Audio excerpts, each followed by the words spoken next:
Assalamualaikum warahmatullahi wabarakatuh. Di sini saya akan mempresentasikan hasil makalah tugas yang sudah saya buat mata kuliah Sosio-Informatika dengan judul 5 pelanggaran etika dan sanksinya di bidang teknologi informasi. Disusun oleh saya sendiri, Arya Priyowinoto dengan NIM 20.18027. Kata pengantar, Bismillahirrahmanirrahim. Puji syukur penulis panjatkan kehadirat Allah Subhanahu wa Ta'ala karena limpahnya rahmat serta hidayahnya kepada penulis, sehingga penulis mampu menyelesaikan makalah ini guna memenuhi tugas mata kuliah Sosio Informatika. Makalah ini dengan judul 5 pelanggaran etika dan sanksinya di bidang teknologi informasi. Salawat serta salam selalu kita curahkan pada junjungan besar kita Nabi Muhammad SAW yang sudah menyampaikan petunjuk yang benar dan sempurna oleh Allah Subhanahu wa Ta'ala untuk seluruh umat manusia ini. Makalah ini tentunya jauh dari kata sempurna, tapi penulis tentunya bertujuan untuk menjelaskan atau memaparkan poin-poin di makalah ini sesuai dengan pengetahuan yang saya peroleh baik dari buku dan internet maupun sumber-sumber yang lainnya. Penulis berharap semoga makalah ini dapat bermanfaat untuk pembaca pada umumnya dan terutama bagi penulis. Bila ada kesalahan tulisan atau kata-kata di dalam makalah ini, penulis mohon maaf yang sebesar-besarnya. Ini ada daftar isinya, bisa disimak. Kita masuk ke bab 1 pendahuluan. 1.1 latar belakang masalah. Perkembangan teknologi informasi saat ini memiliki dampak yang besar, terutama terhadap perkembangan globalisasi. Fenomena percepatan perkembangan teknologi informasi ini telah menyebar di seluruh dunia. Tidak hanya negara maju saja, namun negara berkembang juga telah memacu perkembangan teknologi informasi di masyarakat. Sehingga teknologi informasi mendapatkan kedudukan yang penting bagi kemajuan sebuah bangsa. Pada era modern saat ini, teknologi sudah dinikmati semua kalangan masyarakat, baik menengah ke atas maupun menengah ke bawah, khususnya di bidang teknologi komputer. Teknologi komputer sudah menjadi sebuah kebutuhan bagi masyarakat, terutama dalam bidang komunikasi. Hal ini terjadi karena saat ini sangat mudah mengakses apapun melalui teknologi, khususnya internet. Melalui internet dapat diketahui apa saja yang sedang terjadi di belahan dunia hanya dengan menggunakan sebuah komputer yang tersambung dengan internet. Dampak berkembangnya internet menimbulkan masalah baru dalam masyarakat. Karena media ini dapat digunakan untuk tindakan kejahatan atau yang biasa disebut dengan cybercrime.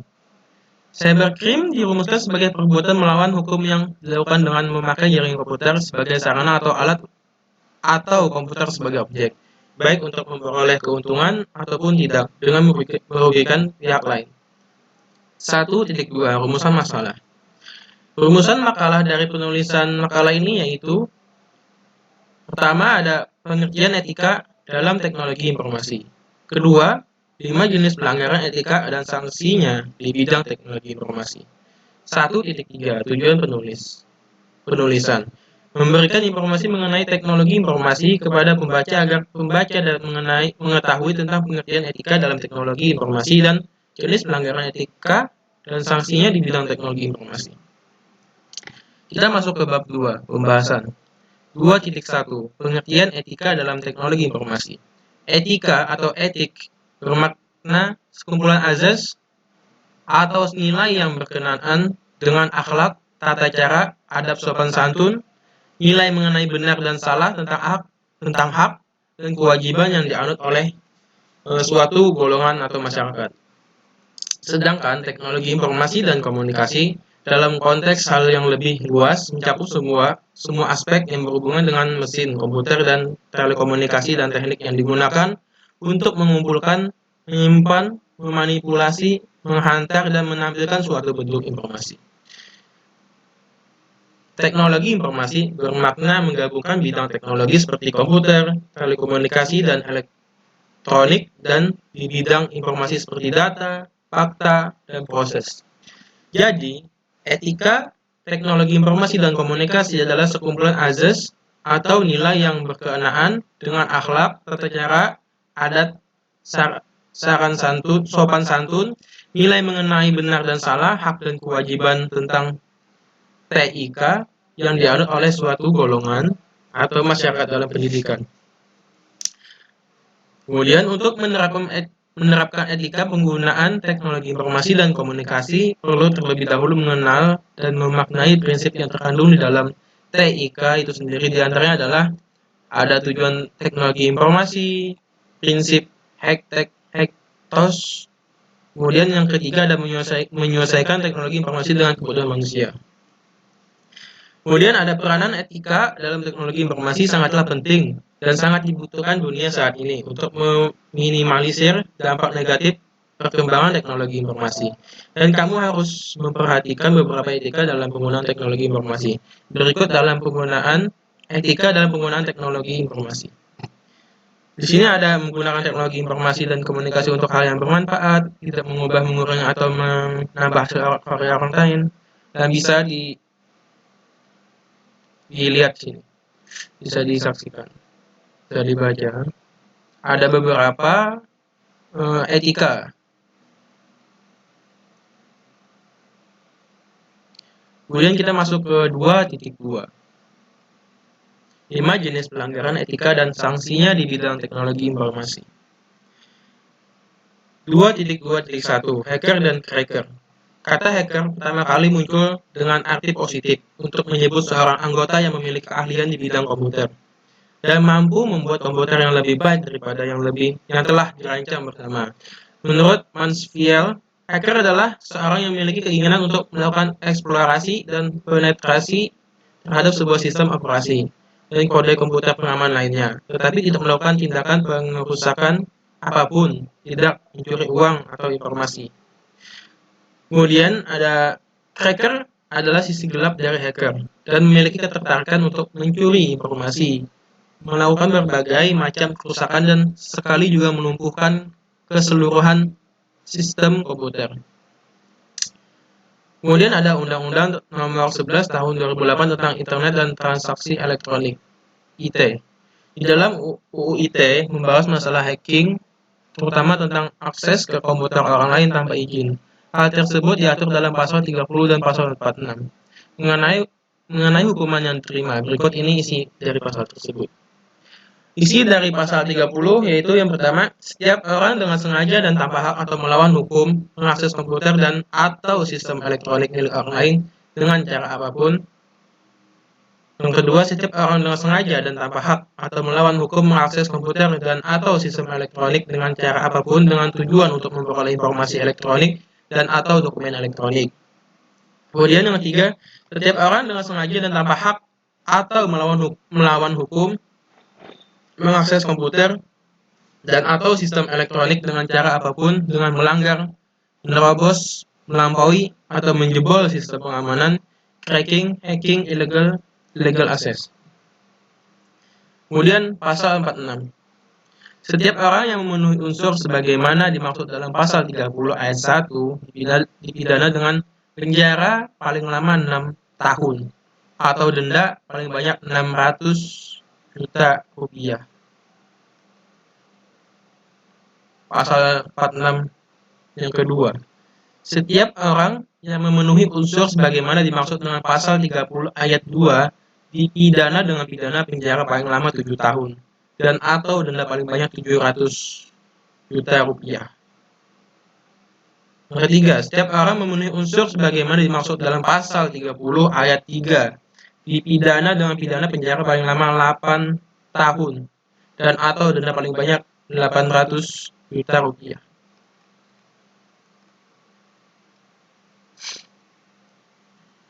Kejahatan cracking diatur pada Undang-Undang Nomor 19 Tahun 2006 tentang Informasi dan Transaksi Elektronik, yaitu pada pasal 30 ayat 3 dan pasal 46 ayat 3. Adapun isinya sebagai berikut.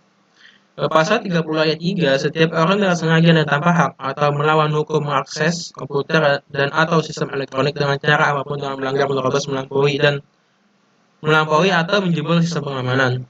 Pasal 46 ayat 3, setiap orang yang memenuhi unsur sebagaimana dimaksud dalam pasal 30 ayat 3 dipidana dengan pidana penjara paling lama 8 tahun dan atau denda paling banyak 800 juta rupiah. Kemudian masuk jenis pelanggaran yang kedua, 2.2.2 Denial of Service Attack atau DOS Attack. Denial of Service Attack adalah suatu usaha untuk membuat suatu sumber daya komputer yang ada tidak bisa digunakan oleh para pemakainya. Denial of Service Attack ditandai oleh suatu usaha eksplisit dengan penyerang untuk mencegah para pemakai memberi bantuan dari pengguna jasa tersebut. Denial of Service Attack mempunyai dua format umum. Yang pertama ada memaksa komputer korban untuk mereset atau korban tidak bisa lagi menggunakan perangkat komputer seperti yang diharapkan. Dan yang berikutnya menghalangi media komunikasi antara para pemakai dan korban sehingga mereka tidak bisa lagi berkomunikasi. Berikut adalah undang-undang yang berkaitan dengan tindakan DOS Attack. Pasal 31 ayat 2. Isi pasal ini adalah setiap orang dengan sengaja dan tanpa hak atau melawan hukum melakukan intersepsi atas transmisi informasi elektronik dan atau dokumen elektronik yang tidak bersifat publik dan di dalam suatu komputer dan atau sistem elektronik tertentu milik orang lain, baik yang tidak menyebabkan perubahan apapun maupun yang menyebabkan adanya perubahan, kehilangan, dan atau penghentian informasi elektronik dan atau dokumen elektronik yang sedang ditransmisi.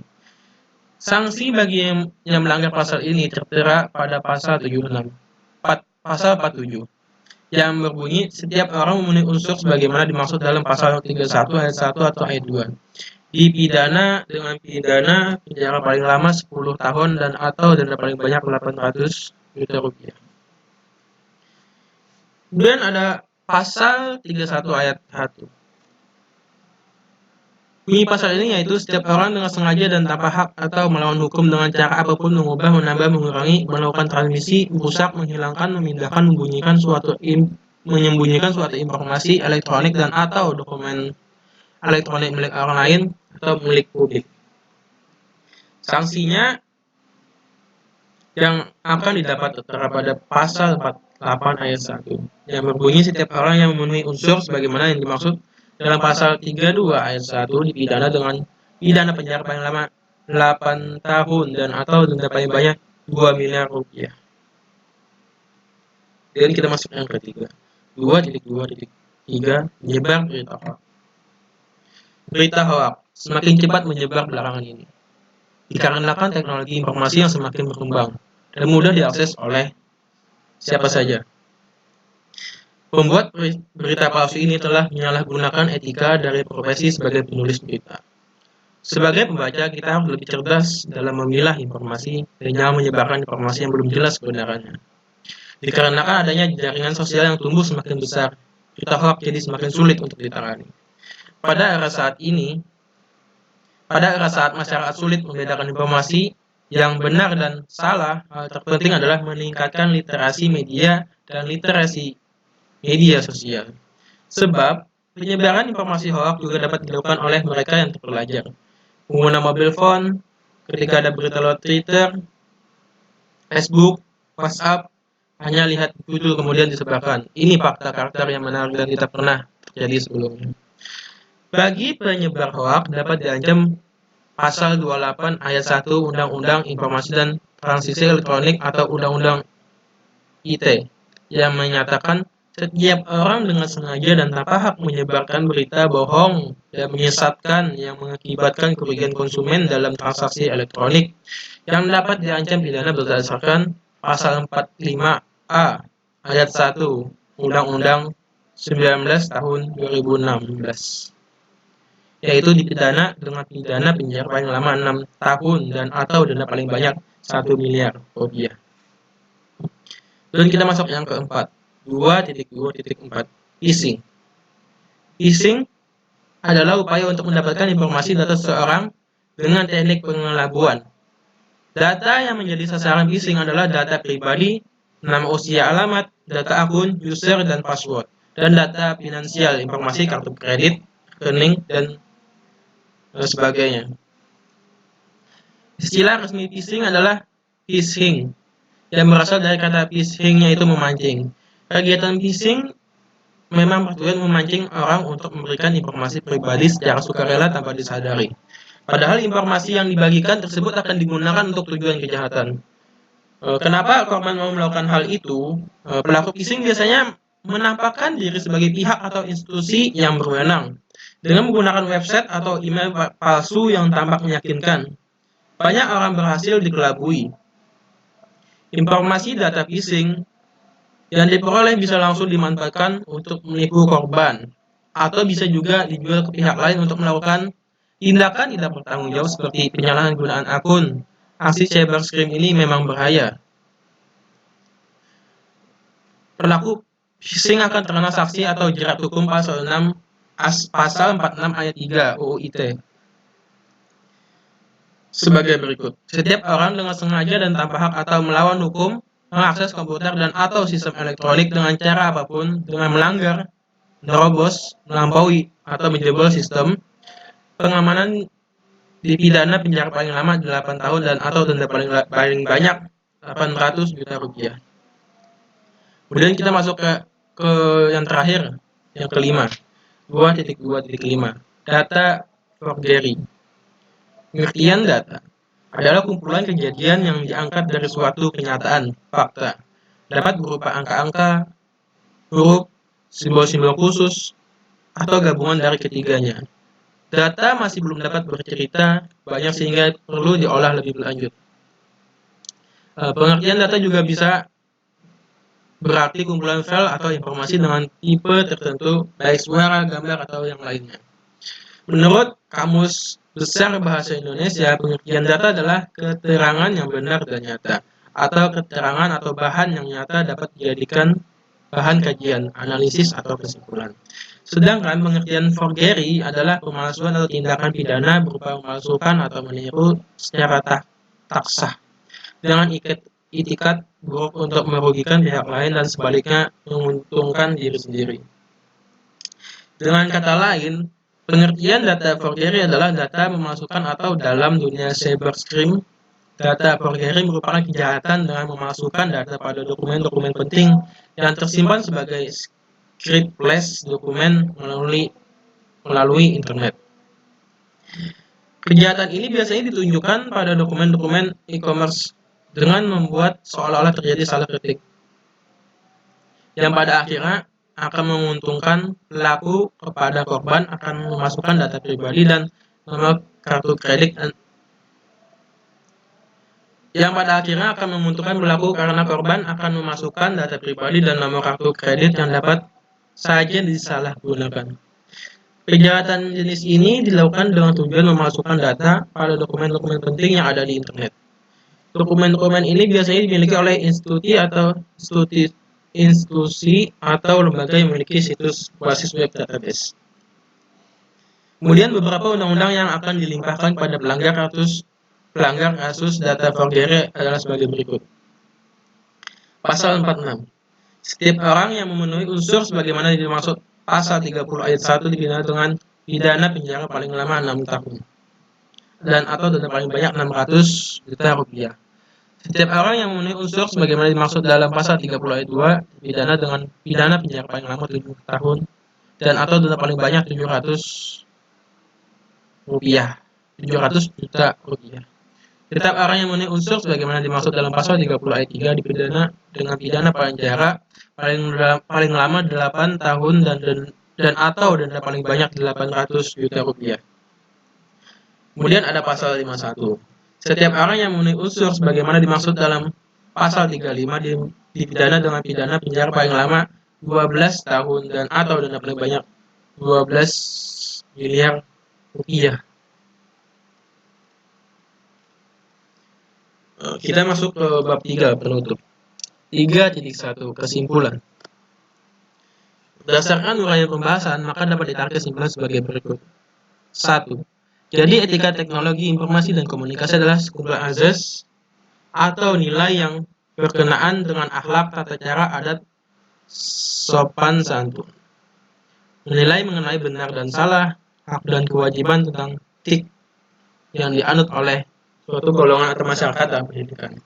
Yang kedua, adapun jenis pelanggaran etika dan sanksinya di bidang teknologi yang dibahas antara lain, hacker dan cracker, denial of service attack, penyebaran penyebar berita hoax, phishing, dan data forgery. 3.2 saran. Dalam hal penggunaan teknologi informasi, memang perlu adanya pengawasan baik dari internal maupun eksternal. Kode etik dan etika ini merupakan hal utama yang pada pelaksanaannya akan efektif bila diterapkan oleh masing-masing individu itu sendiri, baik profesional maupun user. Saya sarankan untuk selalu berhati-hati dalam penggunaan teknologi informasi, kenyamanan privasi, dan juga memanfaatkan sebijak mungkin dari kemajuan peradaban ini. Sekian dari presentasi saya. Mohon maaf bila ada kesalahan dan kekurangannya. Saya mohon maaf, saya undur diri dulu. Saya ucapkan terima kasih. Assalamualaikum warahmatullahi wabarakatuh.